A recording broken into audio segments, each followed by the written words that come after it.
Nabalot ng pighati ang pamilya ng dating alkalde ng Kadingilan, Bukidnon na si Joelito Talaid nang magtungo sila sa bahaging ito ng kalsada sa Cagayan de Oro City. Dito pinagbabaril si Talaid ng salaring nakamotorsiklo. Ayon sa saksi, paalis na si Talaid mula sa tindahan ng prutas nang lapitan siya at 2 beses barilin ng gunman. Dead on the spot ang biktima. Agad namang tumakas ang salarin.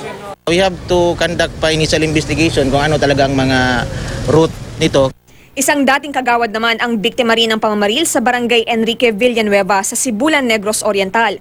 Base sa investigasyon, pauwi na ang biktimang si Albino Saicon kasama ang kanyang asawa mula sa Christmas party. Habang nasa daan, inabangan daw ang biktima ng mga nagpakilalang miyembro ng New People's Army. Doon na pinagbabaril si Saicon na dead on arrival sa ospital. Ligtas naman ang kanyang asawa. Ayon sa kapitan ng barangay, bago ang pananambang, pinasok din ng mga umano'y miyembro ng NPA ang bahay ni Saicon at hinahanap ang biktima. Nag-iimbestiga na ang pulisya.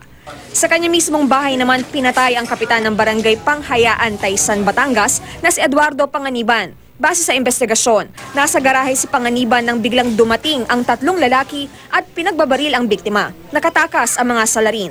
Bumuo na ng task force ang pulisya para imbestigahan ang krimen. Sa gitna ng sunod-sunod na insidente ng pagpaslang sa mga dati at kasalukuyang opisyal ng gobyerno, isinusulong ni Senador Panfilo Lacson ang mas mahigpit na gun control sa bansa.